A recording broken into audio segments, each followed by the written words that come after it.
Сайн байцгаана уу ирэх юм сонсогчдаа. Өнөөдөр та бүхэнтэй студиээр дамжуулаад дахиад уулзч байгаадаа баяртай байна. М, Өнгөрсөн 7 хоногт өнгөрсөн одоо нэвтрүүлгээрээ төрсний дараах сэтгэл готрлын талаар та бүхэнтэй хаваалцсан байгаа. Тэгээд энэ удаа болохоор хүүхэд гаргасны дараа нь яраа одоо төрсний дараа үед бага насны хүүхдүүдэд те аав ээж нарт бас нэг хэрэг ингээд тулгардаг асуудал болох хүүхдээ одоо хизээ жихнээс нь гаргах вэ? Яаж гаргах вэ гэдэг тий бас нэг аав ээж нарын толгой өвдгсөн нэг асуудал байдаг. Энэ сэдвэр та бүхэнтэй хуваалцъя. Бас дараагийн нэг сэдв болохоор хүүхдээ одоо хизээ цэцэрлэгт явуулж эхлэх үү? Бас цэцэрлэгт явахын тулд хүүхдээсээ бид нар тий тодорхой хэмжээгээр урьдчилан одоо нөгөө холдож тий хүүхдээ бие даалгаж сургасан байх хэрэгтэй байдаг. Энэ бас явцуудыг процессыг тий хэрхэн бэлтгэх вэ гэдэг сэдвэр та бүхэнтэй одоо ярилцаж хуваалцъя гэж бэлдсэн юм аа. За тэгээд хамгийн ихний ярьсан одоо хүүхдээ одоо хизээ хэрхэн чихчнээс гаргах вэ? Одоо коршинг ашиглаад сурчвал эдийн засгийн болоод тий бусад бас одоо үйл ажиллагааны хувьд ч гэсэн аав ээж нар хамаагүй хялбар болчихдаг. Тэгээд бэлдэх талаар та бүхэнтэй тэгээд танилцуулж ярья. За ер нь л аав ээж нар хүүхдээ ингээд нэг нас хүрээд те жоохон ингээд алхаад эхлэхлээр за одоо л нэг чихвчнээсээ жихнээс нь гаргах болж юм да. Одоо л нэг бэлдээ дэш гэдэг юм уу те. Тэр үед ерөнхийдөө горшинканд суулгаад бас ингэж бэлдэх үе их байдаг. За ер нь бол 14-өөс ерөнхийдөө 18-аас 24 сар болохоор одоо чихвчнээс нь гаргах одоо буюу бие дааж ингээ бие засч сурах хамгийн тохиромжтой үе гэж бас үзэх нь байдаг. Гэхдээ энэ нь болохоор одоо яг хүүхэд болгон дээр адилхан биш. Өөрөөр хэлбэл одоо хүүхэд болгонд ингээд чихнээсээ гарах хэвээр яг өөр өөрийн үе байдаг байх нь. За тэгээд тэр сар нь болохоор одоо 18 сард шийж болно. Эсвэл 24 сар. За магадгүй бол бараг 2 нас нэлээд өнгөрсөн 3 нас дээр тэр чигээр байлгаад бол 3 нас хүрсэн үедээ ч гэдэг юм уу тий. Өөрөө бие дааж ингэж одоо чихнээсээ одоо дургуулхэд ч гэдэг юм уу тий. Гарах үе нь болох тохиолдол бас байдаг байна. За гэхдээ чихнээсээ гарах үе нэг хоорондоо харилцсан адилгүй ч гэсэн одоо ерөнхийдөө чихнээс гарах юм төгсөн байна гэдгийг тий одоо мэдэж болох тийм одоо нийтлэг тийм зан үйлүүд одоо үйлдэл тийм гардаг байна. Тэгээд эдгээр зүйлийг та бүхэндээ танилцуулъя. За тэгээд одоо манай хүүхд ер нь чихнээсээ гарах төгсөж байгаа байна гэдгийг мэдүүлэх бас тий одоо ямар зан одоо үйлдэл гардаг гэдэг хамгийн нэгдүгээрт одоо аав ээжийнхээ тий ингээд 0 дараад бийцэж байгаа байдлыг ингээд хараад айгүй ингээд сонирхож эхэлдэг байна. Юу хийж байгаа юм бол доо яаж юм бол доо гэх тий гайхаад сонирхож эхлэх юм бол бас энэ одоо би бас нэг ингэж сууж үзье ч гэдэг юм уу тий юу хийж байгаа гэдэг тийм нэг одоо сонирч санах хөдөлсөн энэ үе нь бол бас одоо одоо коршинкэнд сууж суух бэлтгэл бас сонирхож эхэлж байгаа үе нь болдог. Түүнчлэн бас жих зүйл гэж өгөх юм бол ингээд чихнээс жоохон тагуурхаад ч гэдэг юм уу тий одоо зүүхгүй гэдэг өмнөхөөс өмнө нь зүгээр зүүчдэг гэсэн үг чинь зүүхгүй гэдэг нэг үгтгийг чихээ түлхээд авах ч гэдэг юм уу тий дургуулах үе гарч ирдэг. За 3 дугаарт нь болохоор хүүхэд одоо тэгээ өөрөө ингэ нөгөө сайн ярьж чадахгүй ч гэсэн тий өөрийнхөө юугээрээ үйлдэлээрээ ч гэдэг юм уу тий одоо биеийн хэл гэж ярьдаг штэ биеийн хэлээрээ бас ингээд бие засах гэж байгаа шийх гэж гэдэг юм уу баах гэж гэдэг юм уу тэрийгээ бас ингээд илэрхийлж эхэлдэг үе байгаа. Тэгээ угаасаа баач хийх гээд ихлээр хүүхдүүдийн царай амтшгүй шүү дээ. Тэр нэг сонирн болоод явцдаг. Гэхдээ жоохон том болоод яг чихвч одоо чихвэндээ бийцэхгүй коршинктай бие засах ёстой юм байна гэдгийг мэдээд эхлэх үедээ бас арай нэг жоохон өөр ингээд илэрхийлдэг. Бие хэлээр өөрөөр ингээд илэрхийлдэг. Яаж сандарч гүйдэг ч гэдэм үү тийм одоо байдлаар ажиглагддаг. За дөрөвдүгээрт нь болохоор ингээд шээх зайн хоорондоо холтдог байна. За өөрөөр хэлбэл өмнө нэг 3 цаг болоод чихвэн салхад чихвэн шээстэй байдаг гэсэн бол тэр хугацаанд 3 цаг болоод чихвэн салхах үед чихвэн шээстэй биш нөгөө чихвэн хуурай байх ч гэдэм үү тий. Ийм тохиолдолд бас ер нь бол чихвнээс нь гаргах бас тий одоо коршинкэнд нь суулгах үе ер нь болж байгаа юм байна гэж бас бодож болох нь. Бас өөрөө коршика сонирхоод коршикэн дээрээ суугаад коршикэн дээрээ баач хийх гээд тий тэгэж хичээж авах үе одоо тийм үйлдэл гаргаж авах юм бол ер нь бол чихнээсээ гарахаас төгсөж байгаа юм байна гэж бас ойлгож болох юм байна. За тэгвэл жихнээс гарах духж байгааг илэрхийлсэн ийм үйлдэлүүд байна. Тэгвэл эцэг эхчүүд урьдчилан тэг жихнээс гаргахад яаж бэлтгэх ёстой вэ? Ямар ямар арга хэмжээний бол хүүхдээс жихнээс хурдан гарах боломжтой вэ гэдэг аргыг та бүхэнд танилцуулж өгье.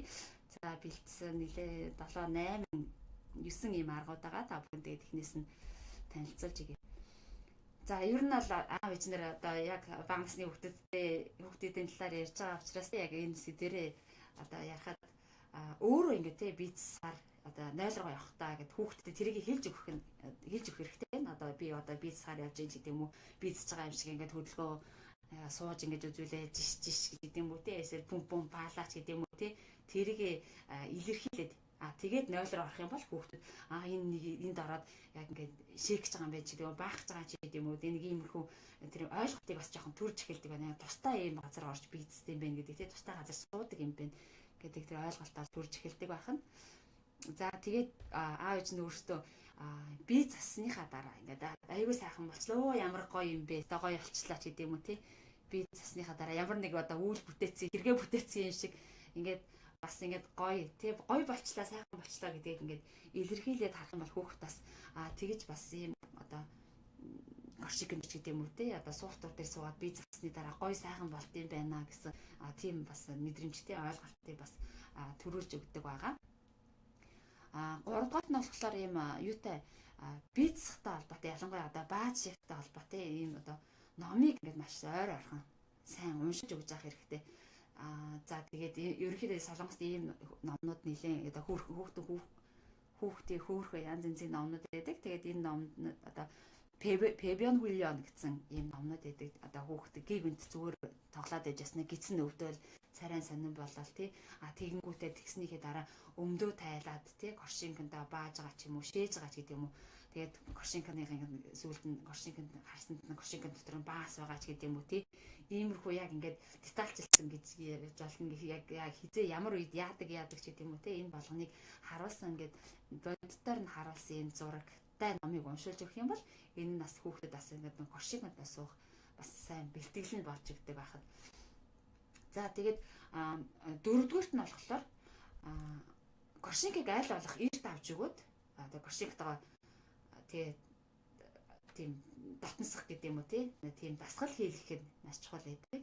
Тэгээд горшинктайгаа ойр орохоо ингээд өөрөө сууж үзээд тэгээд горшинктайгаа даснараа айл болох тийм тавгүй хэрэглэх ашиглах боломжтой болдог тул одоо айл болох эрт тэгээд бас суухад эвтээх хажуудаа юм бас санал бариул мариултай ч гэдэг юм уу тийм горшинкнууд нь бас тоглоом буруу та ч гэдэг юм уу тийм одоо горшинкнууд бас зүгээр ч гэсэн эсэргээрээ нөгөө хүүхдийн шээж байх гэж байгаа анхаарлыг өөр зүйлд ингээд татаад байдаг учраас аль болох тийм зураг мураг гэхээсээ илүү зүгээр ингийн одоо юу нэг суултуур шиг тийм үү гэхдээ суухад эвтээх тиймэрхүү горшинкийг бас бэлдэж өгвөл сайн байгаа.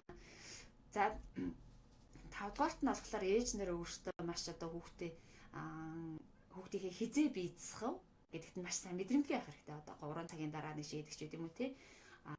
Одоо яг одоо шийх үеинд болж байгаа гэдэг ч гэдэг юм уу.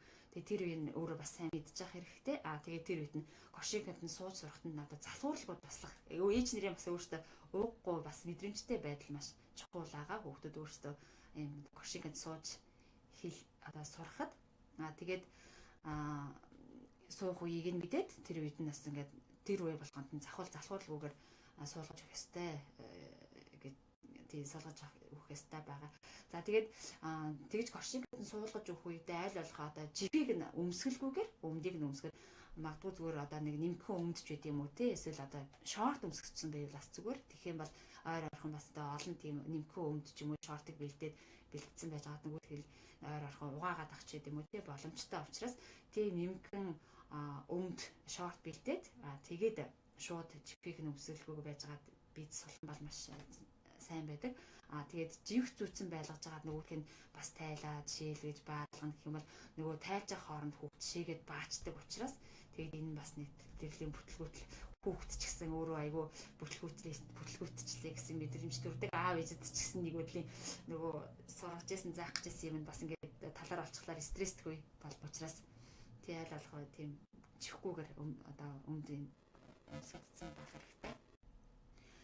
За 6 дугаарт нь болохоор одоо хүүхэдтэй тий одоо чихвчэндээ одоо живхэндээ одоо бааж шийж болохгүй шүү. Энэ коршигэнд баах ёстой гэдгийг тий маш сайн тодорхой мессежийг өгөх хэрэгтэй. Тодорхой мессежийг өгөөд тэгээд өөрөөр хэлбэл памперсандаа баасан бол одоо баба одоо ч гэдэг юм уу тий ингээд коршинг руу заагаад ингээд өөрөө сууж үзүүлээ бас ингээд жиш гэдэг пүн ч гэдэг юм уу тий өөр ингээд биеэрээ үйлдэлээр ингээд харуулад өгөх юм бол хүүхдаа памперсанд бааж бишээж болохгүй мэн коршигэндээ бааж шийх ёстой мэн гэдгийг хүүхд ч нөгөө хэлээр яриад бас сайн ойлгохгүй учраас үйлдэлээр харснаас илүү сайн юмыг ойлгож аавна гэдгийг та бүхэн бас анхаарахыг хүсэж байна. За тэгээд чихвчэндээ одоо тий одоо шээж болохгүй коршиг ашиглах ёстой гэдгийг хэлгээд хүүхэд нэг удаа тэгээд маш сайн тодорхой мессежээр ойлгуулад тэгээд дараагийн удаа бас тий одоо тэглэж гэсэн ингээд байн шээж байгаа дэвэл хүүхдийг энэ үед нь тэгж нөгөө хатуу одоо загнаж одоо шийдгэж болохгүй. Яагаад гэвэл хүүхд ингээд ойлгоцсон ч гэсэн өөрөө энийгээ бас тийм ингээд зохицуулж чадахгүй одоо цаг нь болоогоо байгаа учраас ингээд бас ингээд хит загнаад байх юм бол хүүхд нөгөө өөрөө буруу юм хийснээ гимш мэдээд гимшээд бас тий тэгээд энэ бүтлгүүдчлээд гэсэн ийм нэг гимшлийн энэ байдал нь бас дараагийн бас бүтлгүүдлийн шалтгаан болдог учраас тийм болохоор яг ингэж одоо өмдөндөө шийдсэн үед бас тэгэхэд ингээд маш одоо хатууч гэдэг юм уу те байнга ингээд загнаж зандчих нь буруу юм аа. За 7-д нь болохоор юу коршингондоо харин бийцсаа те шээх юм уу баачих юм уу те тэгт нь одоо маш одоо сайн магтаж өгөх хэрэгтэй. За ингэхдээ бас маш тодорхой мессежийг те одоо мессежээр магтаж өгөх хэрэгтэй. За манай хүү жишээлбэл одоо коршингондоо шийчээд одоо одоо баачлаа баасан. Тэгэхээр би аягүй сайн магтсан чинь үүд чинь коршинг руу гарчаад баас руугаа зааж баба гэд тий одоо надад тэгж хэлжсэн. Би тэгэхээр одоо энэ баба биш гоогоо коршингондоо баавал гоогоо гэд памперсанд баба гэсэн чи аягүй бас ингээд нэлийн хараад энэ би буруу юм хийгээгүй юм байна гэж бас өөрөө яг зөв юм хийсэн юм байна гэдгээ бас ойлгосон шинжтэй байсан. Тэгээд тэрнээс хойш коршингондоо аягүй сайн баадаг болсон байна. Тэгээд тийм болохоор коршингондоо одоо бийцэх үед нь та бүхэн маш сайн магтаж өгөх ёстой гэдэг тийм анхаараарай гэж хүсэж байна. За тэгээд эхний сэдв болох одоо хүүхдээ хэрхэн одоо памперснаас живхнээс нь гаргах уу бас коршингонд суухад нь ямар бэлтгэл коршингонд суух бас нэг хизээ яаж мэдэх үү ямар бэлтгэл хийх ёстой вэ гэдгийг тий та бүхэнд танилцуулж өглөө. За тэгээд дараагийнхаа нь болохоор одоо хүүхдүүд тий цэцэрлэгт авах гэж гэдэг юм уу эсвэл аав ээж нь өөртөө ажилд явах гад ойр зүрийн гарах ажил амжуулах гад тийм ээ ингээд хүүхдүүдээс холдох хэрэгтэй болдог. Энэ бол болохоор холдохын тулд бэлтгэл хугацаа одоо хэрэгтэй байдаг. Энэ үед бас яаж одоо хүүхдээс одоо холдох бэлтгэлийг хийх вэ гэдгийг тий яг ээж нар бас ер нь бүгдээрээ өөр өөрсдийн туршлага бол байгаа бах. Гэхдээ бас яаж ярихын дасгах нь зөв юм бэ гэдгийг те одоо ингээд бас энэ талаар та бүхэндээ хуваалцъя. За тэгээд хүүхэд ингээд төрснөөс хойш одоо те одоо 6 сараас 2 жилийн дотор одоо ээж ч юм уу эсвэл одоо гол асран хамгаалагч гэж ярьдаг. Тэгээ хамгийн гол байн хажууд бажаад хамт байж байгаа хүн тэр заавал ээж ч ахсгүй одоо имэж хийж болдог. Эсвэл харж байгаа аамч юм уу те одоо яг хэн өдөрт хамгийн их цуг байж гэн гол асран хамгаалагчтай маш их дасдаг. Тэгээд энийг шин дасдаг. Тэгээд тэр хүнийхээ дэргэд байнга байх гэдэг. Бас тэр хүнийг бас дэрэгдээ байнга байлгах гэж байдаг. За тэгээд өөрөөр хэлбэл тэр хүн хажууд нь байж байх юм бол те ямар нэг тийм өөрөө бол тийм аюулгүй гэсэн мэдрэмжийг авдаг. Харин тэр хүн байхгүй болохоор ингээд төгшиж айцтай болдог байгаа. За тэгээд энийг болохоор хүүхдийн хөгжлийн онол болохоор одоо энэгшлийн онол гэж нэрлэдэг байгаа. За тэгээд ингээд энэгшин дасцсан тэг хүүхдээ ингээд түр хугацаагаар хэсэг орхоод гарах гэдэг үед хүүхдүүд нь уйлаад араас нь чаргууцалтаад уйлаад тий энэ болохоор ээж нарын хувьд бол бас хэцүүхэн зүйл одоо болдог. Тэгээ хэдий тийм ч гэсэн энэ болохоор одоо хүүхдэд байх хөгжлийн нэг шат. Тэгээд ээж хүүхд хоёр хамтдаа давах хэвээр хэвийн үзэгдэл гэдгийг та бүхэн мэдж байгаа байх. Ер нь одоо хүүхд болгон ялгаатай ч гэсэн одоо ерөнхийдөө 8 сар орчим болох үед те хүүхд одоо ээж нь ингээд хажуугаас нь төр холдох ч юм уу тий одоо хажуу өрөөнд талд ороод орихын оронд тавхуурхаал уйлал тий одоо хайгаал ирдэг бас тэгээ жоохон хүүхдүүдтэй ээж нар бас хүүхд төсгчээс ээж нар мэдж байгаа.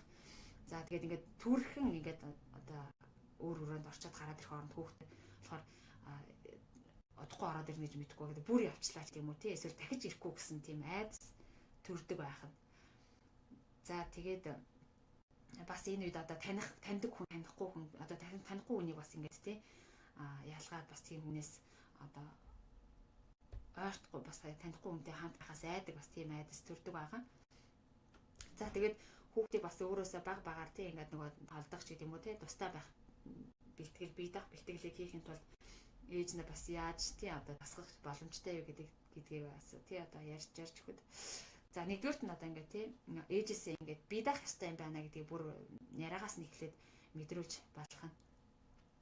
За үүнийг болохоор яг төрснийхэн дараанаас эхлээд одоо хэрэгжүүлж эхлэх боломжтой гэж байна. Одоо жишээлбэл хүүхдийг одоо манэж ч гэдэг юм уу тий одоо тийм хүүхдийн оронд нь одоо яг хүүхдийн тийм өөрийн гэсэн тийм орон зайд байлгаад ганцаараа байлгаад ээж нар холоос одоо яриад ах ч гэдэг юм уу тий эсвэл одоо хүүхдээ дуудаад ч гэдэг юм уу тий тэгэж өгөх хэрэгтэй. Тэгвэл бас ингэж хүүхд нь ээжигээ төр алга болчаад дахиад гараад ирэх юм байна гэдэг юм уу тий бас тийм найдварыг төрүүлж өгдөг.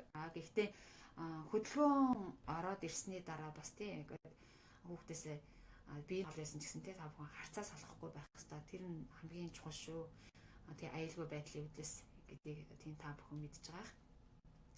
За хоёрдугаарт нь болохоор хүүхдтэйгээ нуугдаж тоглох нь бас тий хүүхдтэй одоо ээж төр алга боллоо ч одоо дахиж гараад ирсэн тийм одоо итгэлийг төрүүлдэг байхад. За хүүхд ингээд яраа үед нь ээж нар одоо алгаараа нүрээ хаагаад ч гэдэг одоо нүрээ алхалж байгаа тэгээд нүрээ хагалаад энэ байна ч гэдэг юм уу тий тэг зэрэгээр тоглох юм бол хүүхдүүд бас дуртай байдаг. Тэгээ нэг солонгосоор гагун гэж яриад байдаг ч тий гагун нурыг бас хүүхдүүд бас их дуртай байдаг. За тэгээд энэ нурыг алхахлаар ер нь бол зүгээр ингээд нэг сонирхолтой биш тий. Тэгээд жоохон томорсныхан дараа одоо хөшгөний ард нуугдах ч гэдэм үү эсвэл одоо ширээ хаалганы ард бас ингээд тий нуугдж хагаад ингээд хүүхдээ бас гагун гэж байна тий. Тэгээд ингээд дахиж гарч ирээд ингэж дасгах хэрэгтэй байдаг байхад. За тэгээд ингэж тоглох нь болохоор хүүхдэд одоо талаар сонирхолтой бас нөгөө талаараас аав ээж ингээд төр алга болоод болсон ч гэсэн ингээд дахиад гарч ирнэ. Тэгээд ингээд аав ээжтэйгээ уулзнаа гэсэн юм итгэл найдварыг төрүүлдэг учраас бас ингээд баг багаар холдох дасгалын бас эхлэл нь болж өгдөг байх нэ.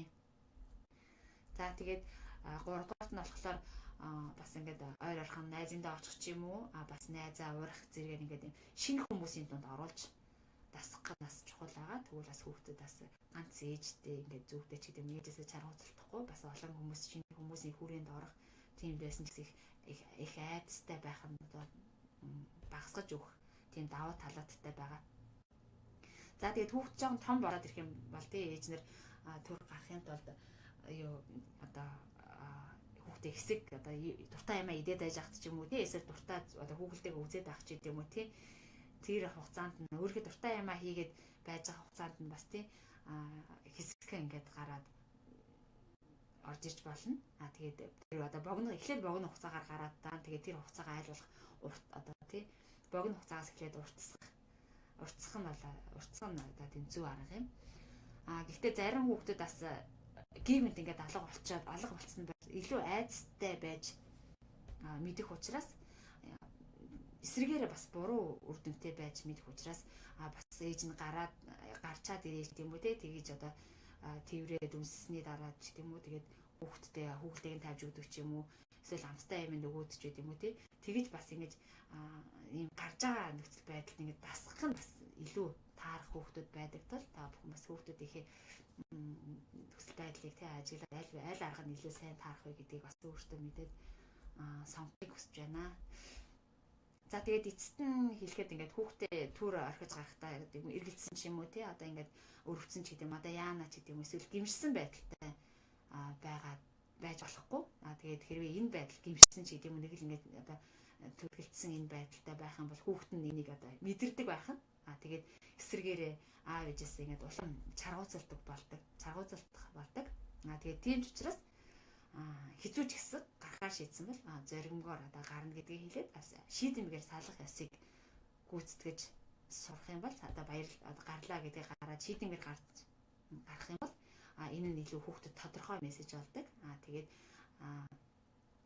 илүү хүүхдэд бас ингээд чаргууцалтахгүй ээж одоо гарчин гэхдээ бас дахиад орж ирнэ гэдэг юм тийм мессеж болж өгдөг учраас илүү аав ээж бас тэгж хүүхдэд төр орхиж гарахтаа бас юм илүү шийдмэг байх ёстой гэдгийг та бүхэн дахин сануулж байна. За тэгээд хамгийн сүүлийнх нь болохоор юутай холбоотой хүүхдүүдээ одоо хизээ тий одоо цэцэрлэгт явуулж эхлэх вэ гэдэг тал дээр бас ээжүүд бас тий янз бүрийн бодолтой байдаг. Одоо хамгийн их цэцэрлэгт явуулах хамгийн тохиромжтой үе хизээ вэ гэж бас тий боддог байгаа. Тэгээд хүүхдийн ийм тархины одоо хамгийн эрчимтэй хөгжил явагддаг үе нь болохоор одоо 3-5 нас гэж үздэг юм байна. За тэгээд эрчимтэй хөгжил явагдах 3-5 нас байгаа. Тэгээд энэ үеэс эхлээд энэ үед одоо хүүхдийн ямар ч нэг гадны маш их янз бүрээр ингэж маш сайн өдөөж өгөх юмны үйл ажиллагаанд сайн татан оролцуулах шаардлага маш их байдаг. Тэгж чадах юм бол ийм үедээ тий 3-5 наснда ийм одоо цэцэрлэгийн үйл ажиллагаанд оролцож чадсан хүүхд дараа нь баг сургуульд ороод ч гэдэг юм уу тий тасан зогцох чадвар сайн байдаг. Бас хэлний болон түн чинь бас нийгэм шиг юм харилцааны юм чадварууд нь бас тий одоо цэцэрлэгт яваагүй хүүхдүүдээс л илүү одоо сайн байж чаддаг. Тэгээд эсрэгээрээ бас одоо шил 0-2 нас байгаа. 0-2 нас 3 хүртэлх нас гэж болно. Тэгээ 3 хүртэлх наснд бол яг хөө заавал ийм одоо тархины байнга одоо мэдээж тодорхой хэмжээгээр хөгжүүлэх тийм дасгалтын одоо тийм одоо аргууд хэрэгтэй чухал гэсэн зүгээр гэрээ нөхцөл бас тий хэрэгтэй одоо хангалттай халамжийг үзүүлээд хараад байсан тохиолдолд энэ нь эргээд одоо тий баг сургуульд орох ч гэдэг юм уу эсвэл хүүхдийн хөгжлийн хувьд яг энэ насны одоо цэцэрлэгт явсан одоо яваагүй хүүхдүүдээс нэг тийм ялгаа гардаггүй. Тийм учраас 0-2 наснд хүүхдийг гэртээ маш сайн харж халамжилж чадах юм бол заавал энэ цэцэрлэгт явуулах гэдэг шаардлага байхгүй. Харин 3-5 нас тархины эд хөгжлийн үед болохоор зайшгүй цэцэрлэгт явуулж идэв үү тий одоо тархины өдөөж үйл ажиллагаанд ингэж татаж оролцуулах шаардлагатай учраас аль болох та бүхэн 3-5 наснд нь хүүхдүүдээ цэцэрлэгт явуулах ёстой юм байна шүү. Цэцэрлэгт явуулах хэрэгтэй гэж мэдэж байхыг хүсэж байна. За тэгээд өнөөдөр та бүхэндээ зориулсан өнөөдрийнхөө хүүхд хүмүүжлэхэд гардаг тий аав ээж нарт тулгардаг асуудлууд бас тэгээд хэрхэн яаж хамтдаа шийдэрлэх вэ, давах вэ гэдэг талаар бэлтгэсэн хичээлээ та бүхэндээ хүргэлээ. Тэгээд асуух асуулт байвал бас та бүхэн одоо манайх шууд явагдаж байгаа учраас бас сүүлд нь одоо асуулт асууж амжаагүй бол сүүлд нь бас үлдээсэн сейв хийсэн манай бичлэг дээр бас өөртөө асуултаа үлдээж болно шүү гэдгийг та бүхэнд бас сануулж байна. За тэгээд өнөөдрийн нэвтрүүлгээ өндөрлөө та бүхэн анхааран сонссон байх гэж найдаж байна. Тэгээд дараагийн нэвтрүүлэг хүртэл баяртай.